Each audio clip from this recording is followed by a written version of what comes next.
like to introduce a dear friend from way back down the trail. He's now one of the most highly regarded five-string banjo players in the world, and is gracing the band of the famous Ricky Skaggs, who I met when he was 17.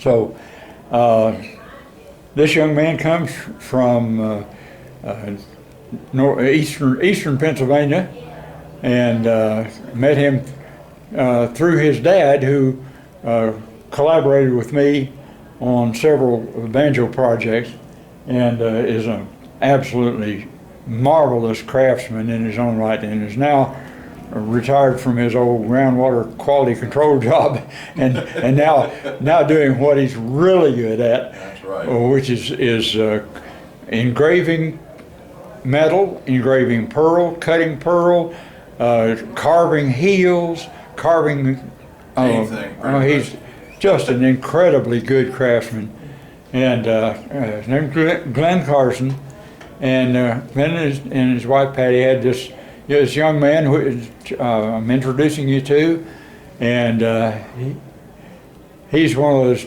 jaw-dropping talents of today, and love him like a son. And so this is Russell Carson, who no longer lives in Pennsylvania, but in Nashville, where he belongs. And so I'll turn it over to him and let him talk. Well, as Gary mentioned, my father and he have been friends for a long time. We've been doing work together for as long as I can remember. There was a slew of Vega projects, and I think my favorite was that, I couldn't even tell you what scale it is, but it was that miniature pot Vega White Lady, and I remember there was at least one or two of those. Dad still has his. It's going to be the ultimate travel open back. The whole thing altogether is about that big. It's just killer. The pony? Mm-hmm. Yep. I built 3 of those. And three, okay. Yeah, your dad did all the decoration on them, and then he gave 2 of them back to me. Yep. And we have. I've still got both of mine. Do you? They're going to be. They're way cute. It's a playable toy. I absolutely love it. So they've been just in cahoots for as long as I can remember, doing some really wonderful projects.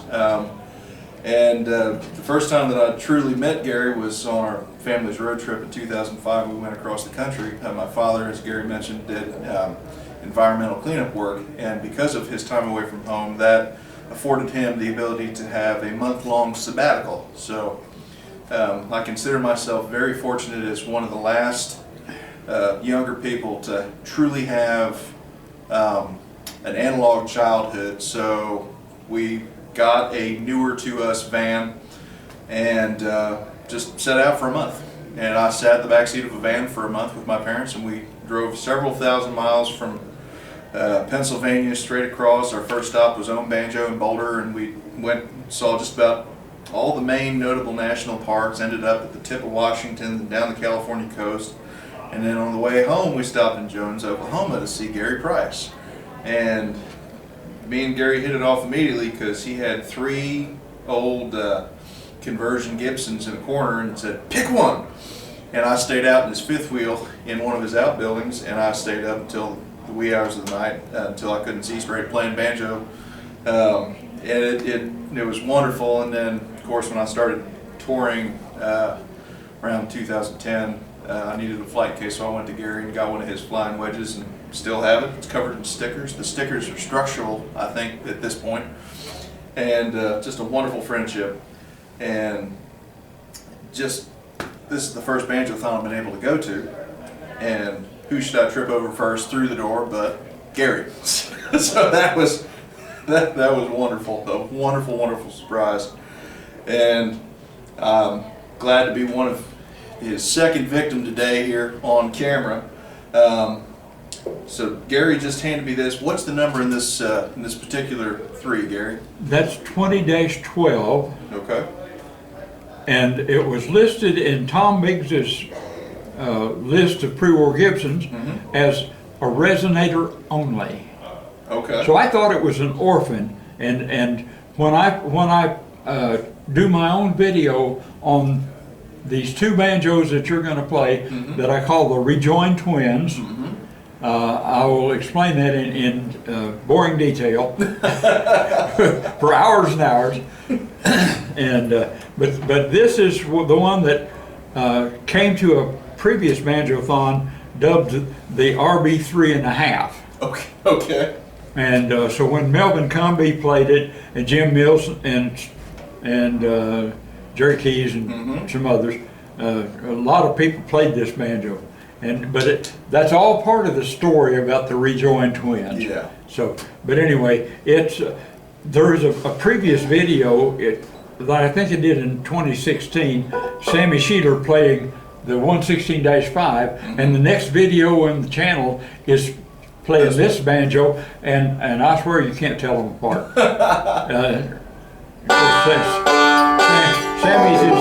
Sammy's his own kind of genius, you know. One of the world's truly great banjo players. Truly. And a heck of a nice guy. I'm Yes, sorry. he is. I hope he's here. Have you seen him yet today? I have not seen Sammy.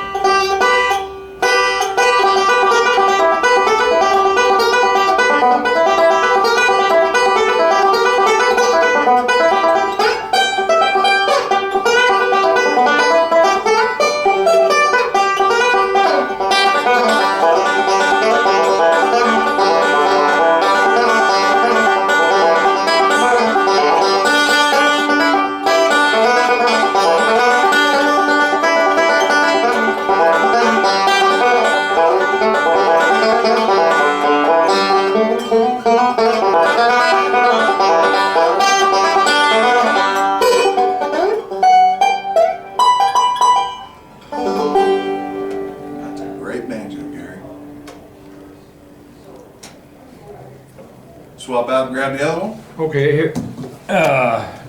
I'll trade you. Trade you a 20-12 for a 116. That's pretty good trade. It's about 5 to 1 trade there. Hello. That's why I put the feet on a different place now, because this one doesn't have the rate hinges on it.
My brain's not on yet.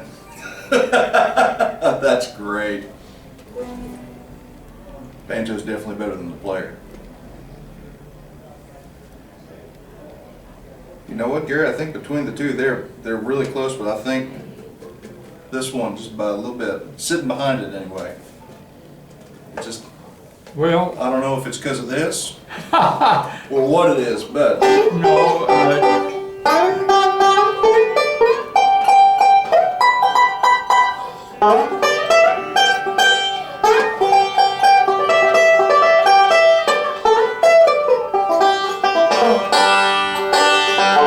I did not do any fine tuning on the setup on it. You know, it was all I could do to get everything in the bin and get here. And Believe me, I was in the same boat.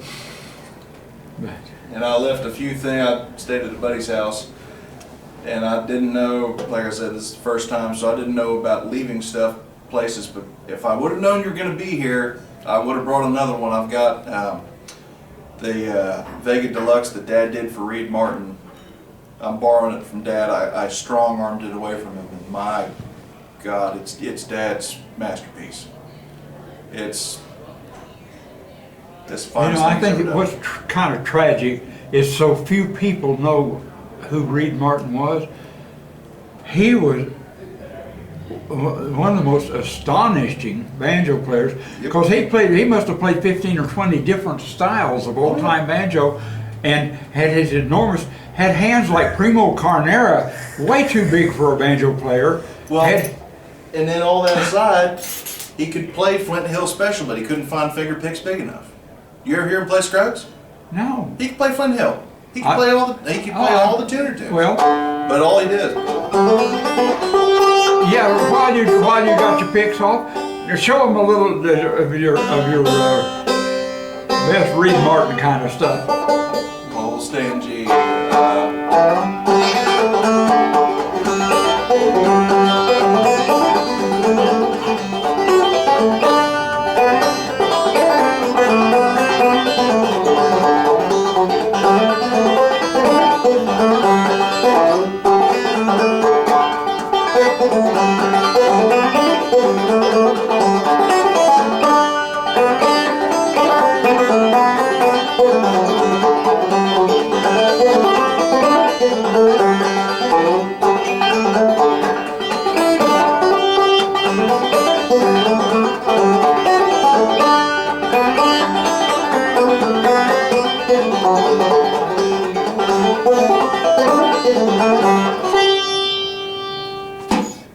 Reed Martin. You are total bloody amazing.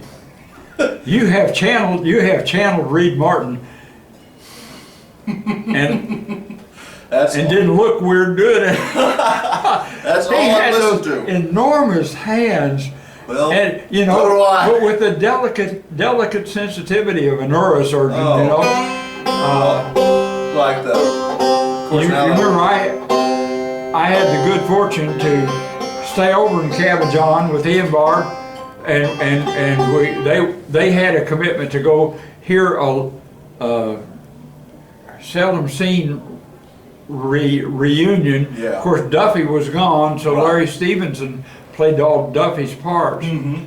And I got to see my old friend Ben Eldridge again. Yeah. And that was a wonderful, memorable visit, and stayed over with him. Did he have some interesting stuff? The model cars and model railroad trains and everything. Circus giant rings, carousel rings. So Reed is still with us, but he has dementia. So he's not the man he used to be. He's very happy where he's at. He's in an assisted living facility. He loved bicycles. And there was a massive rail trail, so he lived in Cabin, Maryland for a chunk of his life. He was born in Bloomington, Indiana, and then eventually settled down in Cabin and lived there for quite some time. But there was a rail trail next to his home, and he would do long bike rides a few times a year. So now that he's in this assisted living facility, someone came up with a brilliant idea, and they got a Peloton bike for him with a TV. So every day he's riding his bike, and he's riding part of the Tour de France, or he's doing, it projects, an image in front of the bike that he's on, and it's like he's going for a ride somewhere, and it's been wonderful for him. He's not really playing banjo anymore because the banjo that me and Gary have been talking about, my father built for him 20 years ago, and it's Vega Deluxe number 9. Dad built the neck, and then there were holes in the rim, and he had to re-veneer and fill the holes, and then the lower stretcher band was missing, so Dad engraved a match for the rest of the Deluxe. And Reed's been playing, like I said, for about 20 years, and in the last year or so in the living facility, he started taking it apart, and it has a really crazy looking Ottinger original gold-plated 5-string tailpiece on it, and he took it off, and they lost it. They couldn't find it, and then eventually it had gone through a commercial washing machine in his pant pocket, and the 5 individual fingers kind of looked like that. So Dad had to take a torch to it and straighten the fingers out, and then it came apart again, and then the family decided, ultimately Reed wanted it to go back to Dad, and they decided that it was time. So it's one of those bittersweet things where you're glad that it's safe, but you're sad that the man that really made it speak no longer has the ability to do that. So it's just one of those tough things, but it's a special banjo. It's a really special banjo, and I wish I had it with me today, because it would scare the Gibson guys, because it's cool and old. Reed was a very special banjo guy too, and his wife Barbara, a very gracious lady, and I can't believe sometimes how blessed I am to have become intimately close with giants, giants of character and music, and spirit and godliness and all. Everything. I just can't contain myself sometimes. Well, all the wonderful people that I've become close to, and I'll see if I can. I'll leave them with this one if I can. The secret sauce to that banjo of Reed's is the bridge spacing. I wish we could show it to everybody watching so they could see just how funny it is, and you could really see how big Reed's hands are. But the spacing, the trick to the Martin spacing is you want to have a wide neck, and then you want to take the string and you want to hang it almost parallel with the side. I mean, the spacing is hilarious. But his wife Barbara, that me and Gary have been talking about, was a special lady, big personality. She was about 6'3", blonde, and big as anything personality-wise. And the day that Reed met her, he wrote a tune and named it after her called Barbara's Tune. And it's, as far as, in my opinion, it's kind of the benchmark gold standard of old-time banjo playing, and almost impossible to play correct. But